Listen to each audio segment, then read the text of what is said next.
Jesus has just had it. There's this woman following him and his disciples for already half an hour, maybe longer, shouting behind them again and again, "Have mercy on me, Lord, Son of David." And here are his disciples, whining as loud as she shouts that the woman gets on their nerves. They complain, "Typically woman. Yeah, just shouting and making demands, but can't do it on her own.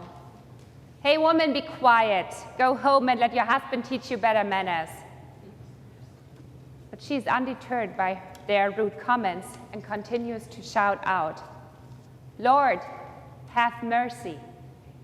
Kyrie eleison, have mercy. Be compassionate. Stop and listen.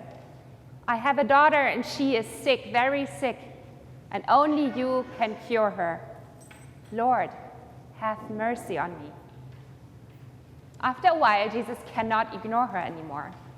The complaints of his disciples get more rude and louder, and the strange procession has started to gain attention. And this is what Jesus doesn't want. They are in foreign land here, in the district of Tyre and Sidon, the Decapolis. These people here are not Jewish, they are Gentiles. And he, Jesus, is not here for them. Here, he is just trying to get a break from his calling towards his own people, trying to breathe, trying to move without a crowd, just a pause. But this woman won't let him have it. So Jesus finally is stopping. But if we expected him to help, we are disappointed. Now, I invite you to envision the unfolding scene before your inner eye.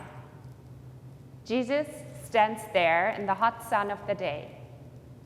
The woman, breathlessly, has caught up with them and throws herself before his feet, kneeling in the dust of the road, raising her arms towards him and crying desperately, pleading, "Lord, help me, please." And Jesus replies, "It is not fair to take the children's food and throw it to the dogs." What a heartless, heartbreaking response. Jesus doesn't only reject her plea for help. Wouldn't that have been enough? No, it seems now that he stopped walking, he can't stop being mean. He also calls her a dog. Though dogs were at this point already domesticated, their image was not what it is today. They are not best friend of humans, a true companion. Dogs, though also used as guard dogs or for hunt and shepherding, mostly roamed the streets in half-wild packs, greedily searching for garbage or rotten carcasses, and they wouldn't stop in front of a human body. So Jesus called her a dog. Why on earth would he do that? Why do you have to insult someone who is already helplessly lying in the dirt in front of you, desperately asking for your support? Why? Aside from the question of the insult, doesn't this scene also raise questions in your head about the insulter? Is this really Jesus acting here? Kind, sweet, compassionate Jesus? Friend of the poor and the outcast, supporter of the people on the margins, healer of the sick, raiser of the dead? Why does he make this such a big deal? This text has been hard to understand for theologians and preachers as for lay people. Who is this Jesus here? What happens? And there are two main schools of thought. For the first one, there is perfect Jesus. It was all part of the scheme to test the woman's faith. The problem with perfect Jesus, though, is it neglects Jesus' humanness. Perfect Jesus is, well, perfect. Doesn't make mistakes. Doesn't do anything without a plan or reason. However, in our creeds, we confess that we believe in Jesus, who is fully God and fully human. true God from true God, who became human. He was not half incarnate. He was fully human, like you and me. And as much as we struggle with our own humanness, we often struggle with Jesus' human side.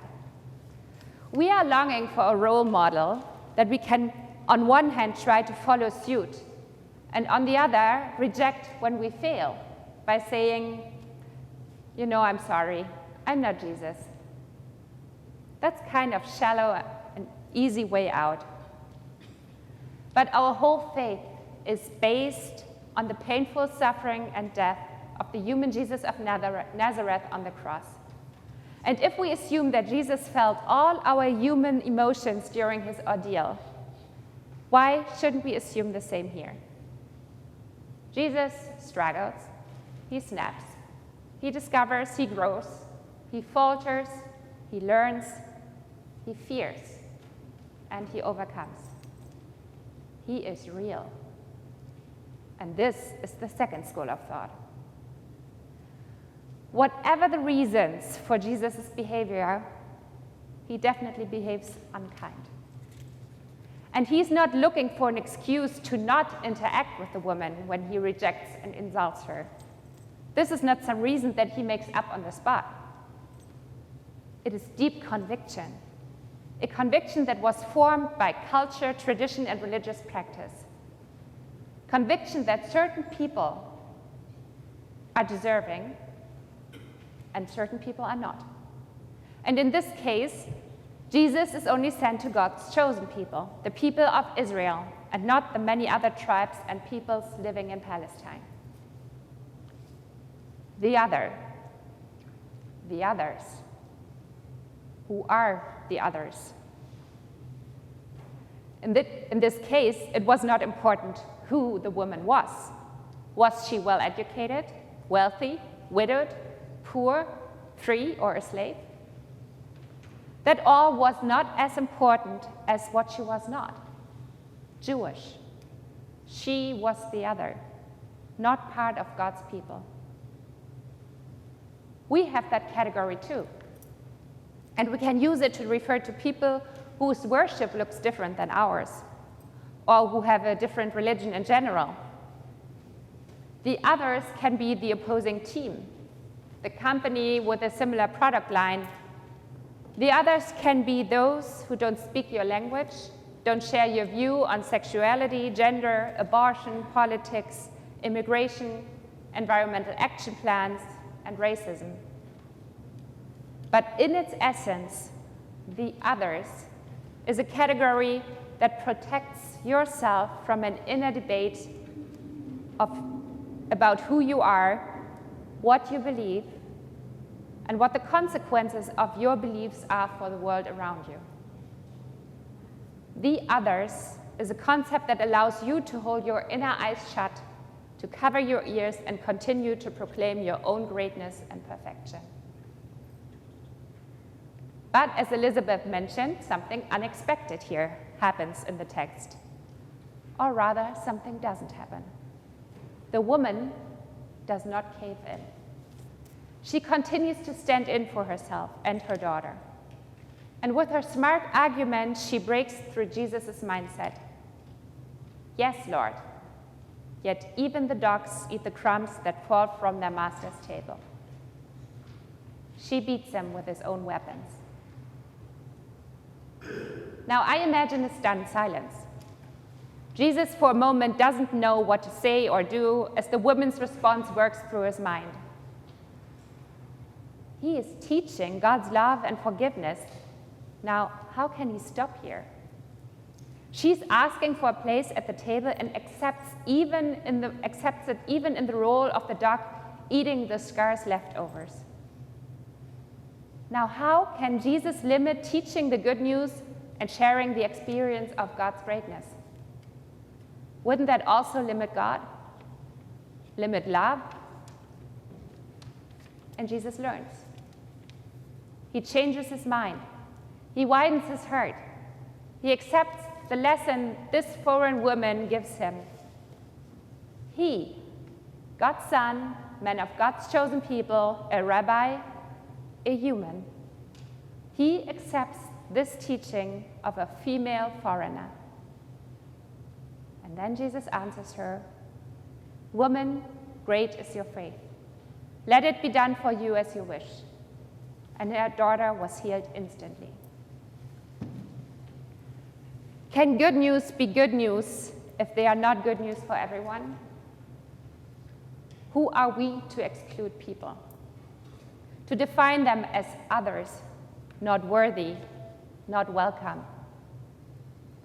Everyone is welcome at God's table, and that is what we say and what we practice at communion. One of my most beautiful communion experiences was at the baptism of an adult, still in Germany. We were all gathered in the altar space, and after receiving communion, we reached out our hands for the post-communion blessing. And holding hands in that space were atheists, Christians, Baha'i, Muslim, men and women, gay and straight, young and old. And it was a deeply holy experience for all of us. So let us be ready, for all are welcome.